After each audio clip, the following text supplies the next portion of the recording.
There's something almost magical about listening to the same song dozens, hundreds of times, as if each repetition were a new layer of paint on an already familiar canvas. While most people switch playlists like someone endlessly leafing through a book, they come back, insist, dive into the same melody until the notes become part of their own heart rhythm. It's not just taste, it's a need. But what does this sonic obsession reveal about those who practice it? Behind the apparent stubbornness, there is an emotional language that few decipher. Let's start with the obvious. No, it's not a lack of repertoire. Anyone who clings to a song like a shipwrecked man to a lifeline doesn't do so out of laziness or ignorance. In fact, it's the opposite. That particular song has become safe territory in a world of noise. Imagine a mental refuge where each chord is a familiar wall, each letter a familiar piece of furniture. On a planet where everything changes too quickly, relationships, jobs, even our own beliefs, repeated music is a fixed point, an anchor. The brain, astute, realizes, here, I know what comes next. Here, nothing surprises me. But there is more. This compulsive repetition often hides a wound or a search. It could be the song that played on the last happy day before a loss, or the one that happened to come on the radio when a difficult decision was made. The brain associates the notes with such an intense emotion that, when repeating the song, it is as if the person is reliving that moment, trying to understand it or, perhaps, change it. It's a form of ritual control. If I can't change the past, I can at least master its soundtrack. Another possibility is that this song is a mirror. The lyrics echo something that the person cannot express: a pain, a desire, an inconvenient truth. Repeating it is like rehearsing courage. Each time the song plays, it is an attempt to familiarize yourself with what scares you. If I listen enough, maybe one day I'll be able to say it out loud, thinks the unconscious. Not surprisingly, many people discover that, after months of listening to the same song, they are finally able to cry, scream, or simply let go of what was stuck.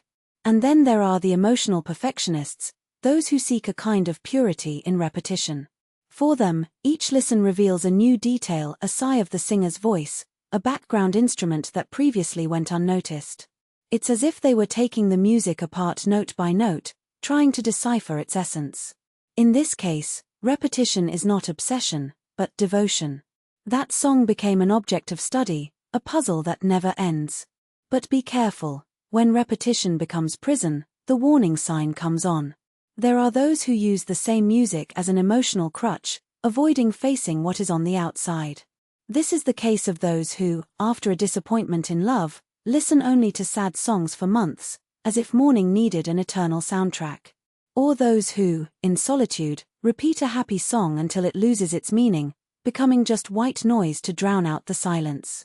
At this point, music stops being a refuge and becomes a cell with walls lined with sound. The most fascinating thing, however, is that this habit reveals a universal truth: the art that saves us is the art that understands us. A song repeated ad nauseam isn't just a preference, it's an intimate dialogue. She knows what you felt when no one else did. She was there in the sleepless nights, in the lonely journeys, in the moments when words failed. And in a way, she's the only one who never leaves. If you're one of those people, know, there's nothing wrong with finding solace in repetition. The world is chaotic, and if a sequence of notes gives you peace, that's not weakness, it's a survival strategy. Maybe one day you won't need to listen to it so much anymore. Or maybe it will forever become the soundtrack to your resilience. Either way, the song you repeat is proof that somewhere, inside you, there is still something that pulses. And if someone asks why you always listen to the same thing, answer with a smile: because some songs aren't meant to be heard. They're meant to be experienced. Now tell me, what's the song you can't stop repeating? And what does it mean to you? Leave it in the comments. Who knows, maybe we'll discover that, without knowing it, we're all listening to the same melody, each on our own frequency. The music that doesn't let go of us is like a mirror that reflects not what we are, but what we feel when no one is looking. It's not just a sequence of chords or a well-written lyric, it's the sound signature of our scars and our silent victories. That song you repeat until the Spotify algorithm begs for variety. She knows things you've never told anyone. You know that night when you cried on the bathroom floor with your headphones at full volume, so the world wouldn't hear your breakdown. You know the lonely euphoria of driving at 120 kilometers per hour with the windows open, shouting the chorus like a survival mantra. She was there when you needed something or someone who wouldn't judge you for being broken. And there's a cruelly beautiful detail about this. The songs we repeat the most are almost always the ones that save us from ourselves. It's no wonder that, years later, when listening to them again, we feel that tightness in our chest, as if the past was patting us on the back. You made it. Look how much you've grown. They are emotional time capsules, holding versions of us that no longer exist, but that, somehow, still inhabit our skin. Why does repetition hurt, and heal, so much? Science explains, the brain loves patterns. When we listen to the same song over and over again, we release dopamine not just from the melody, but from the predictability. In a world where everything can fall apart in 24 hours, jobs, relationships, certainties, those 3 minutes and 42 seconds become a neural safe haven. It's as if we're saying to the limbic system, here, at least, I know what comes next. Here, I control something. But there is more. Repetition is a form of grief. When we lose someone, a phase of life, or even a version of ourselves, the music that played at that moment becomes a transition ritual. Repeating it is like lighting a candle. It doesn't bring back what's gone, but it illuminates the darkness of longing. That's why sometimes we stop listening to a certain song for years, until one day the pain matures enough to turn into nostalgia, and we can finally dance with the ghost without crying. Your resilience playlist. Think about the songs you repeated until they wore out. They are the map of your battles. That ballad that touched your first broken heart. The rock that accompanied you through the early hours of studying before the test that would change your life. The song your mother sang while making coffee, and that you now hear when you miss the smell of her house. Each repetition is a layer of paint in the painting of your story. And the most fascinating thing. These songs change meaning as you change. Those lyrics that at 17 spoke of love, at 30 speak of self-knowledge. The chorus that was once despair, today sounds like relief. It's as if the song grows with you, whispering different secrets at each stage. What happens when we stop repeating? There comes a day when you realize, that song doesn't hurt anymore. Not because you're over her, but because she's already done her job. Like a bandage that falls off on its own when the wound heals. Sometimes, we even miss the pain, not the wound itself, but the intensity with which we felt everything at that time. And here comes the question that few ask. What will fill this silence now? Because, deep down, the fear is not that the music will end. It's the emptiness that comes after. As if, without that chorus, we would have to face the world without a soundtrack to cushion our blows. But here's the truth no one tells you, you don't need a song to be brave. She was just the crutch that taught you to walk alone. And when you finally take off your headphones, you realize that life has its own melody, sometimes chaotic, sometimes sweet, but always, unpredictably yours. What if the song you repeat is you? Think about it. What's the song you sing to yourself when no one is listening? Not the one that plays on the radio, but the one that your soul composed in your loneliest hours. Maybe it's a verse you repeat in your head before going to sleep. Maybe it's the rhythm of your breathing when you're anxious. Maybe you are the very music that never stops playing. And if so, how about stopping repeating yourself in self-criticism loops? How about, instead of reliving the same pain over and over again, composing a new chorus? A melody that says, I can handle it.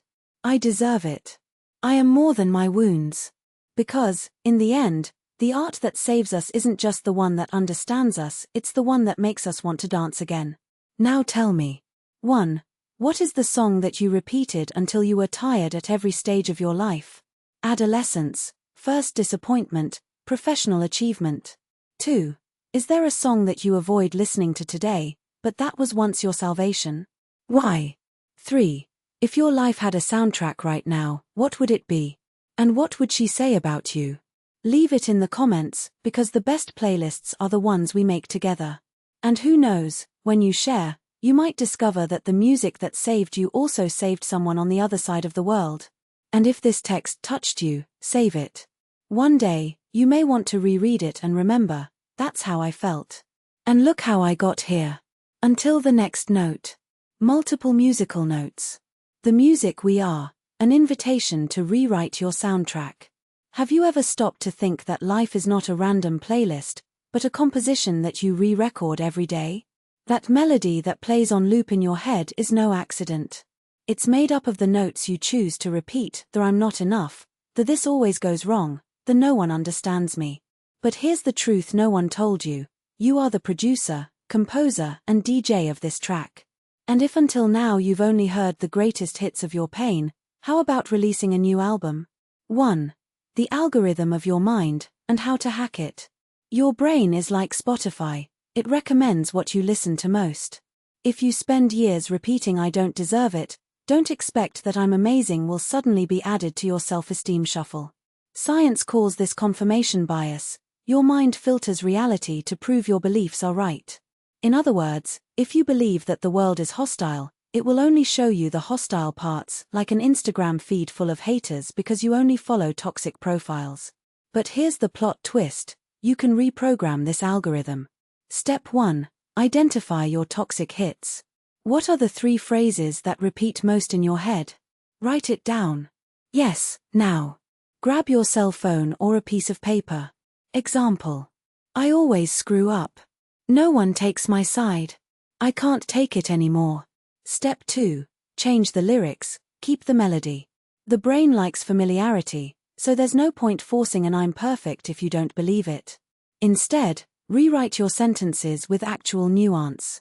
I've ruined things, but I've also fixed them. Some people stay, and that's a lot. I can take more than I think. Step 3. Repeat until it becomes a hit. Put reminders on your cell phone, write on post-its, sing in the shower. Yes, it sounds silly until it works. But what if I don't believe these new phrases? Answer: you don't have to believe it at first. Just repeat until the old lie seems more absurd than the new truth. 2. The playlist of your life, and why you need an urgent skip. Imagine your life is a playlist on shuffle.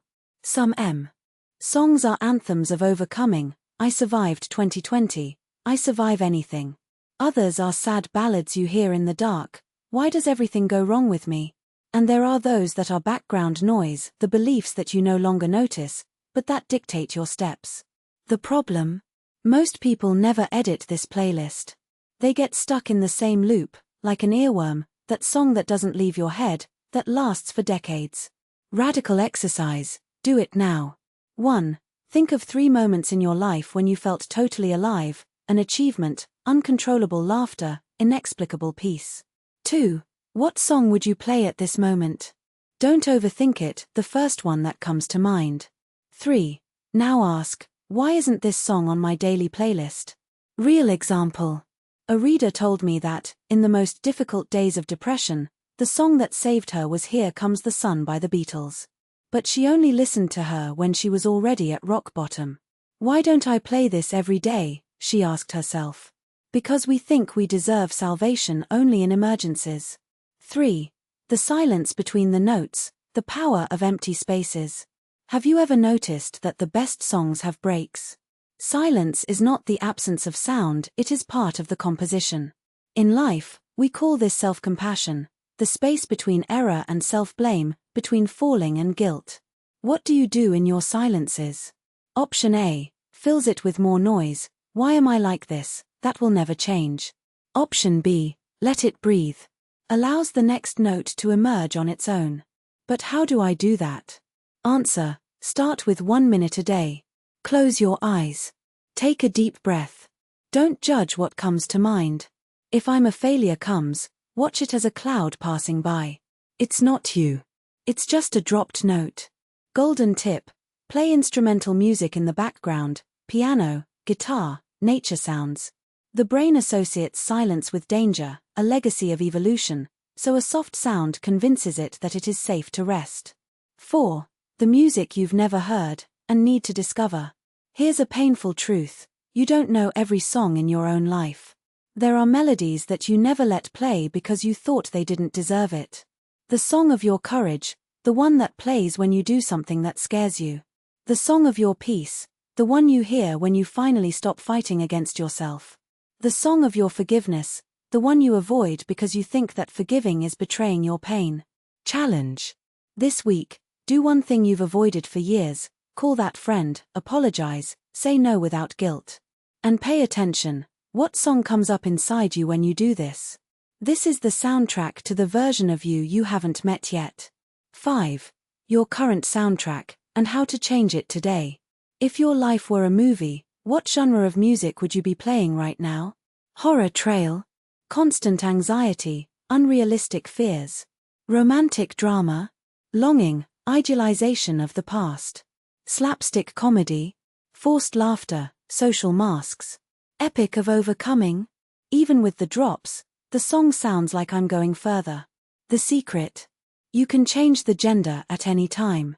Step by step to recreate your trail. 1. Choose a theme for this phase, X, 2024, the year I chose myself. 2. Set 3 songs, affirmations, to repeat. Morning, today, I choose peace. Afternoon, my mistakes don't define me. Night, I deserve to rest. 3. Create a ritual. Every time a negative belief appears, replace it with the next song on the playlist. Practical example. Old, I'll never achieve that. Nova, I haven't got it yet. But I'm learning. Old, no one loves me. Nova, the people who stay, love me the way I need. 6. The last song, and why IT doesn't exist. We go through life thinking that one day the playlist will end, that there will be a final song, a great climax, and then, silence. But the truth is that life is not a album with an end. It's a live concert, where every day is an encore, every mistake is an improvisation, every victory is a guitar solo. So stop waiting for the last song. Instead, ask, what song do I want to play today? What note can I add to make this more beautiful? Who else can dance with me? Your turn, now it's up to you. 1. What song do you most avoid listening to and why? The one that reminds you of a pain you don't want to face. 2. If you could delete one song from your mental playlist, what would it be? And what would you put in its place? 3. What is the musical genre that best represents who you are today? And which one do you want to represent you in 1 year? Leave it in the comments, because the best playlists are made in collaboration. And who knows, the song you share today is exactly what someone needed to hear to change their own path. Save this text. One day, you will reread it and think, that's how I felt. And look how I changed the song. Until the next note. Musical note sparkles. P.S. If this text touched you, share it with those who need to hear it. Sometimes, we don't know we're stuck in a loop until someone shows us the skip button.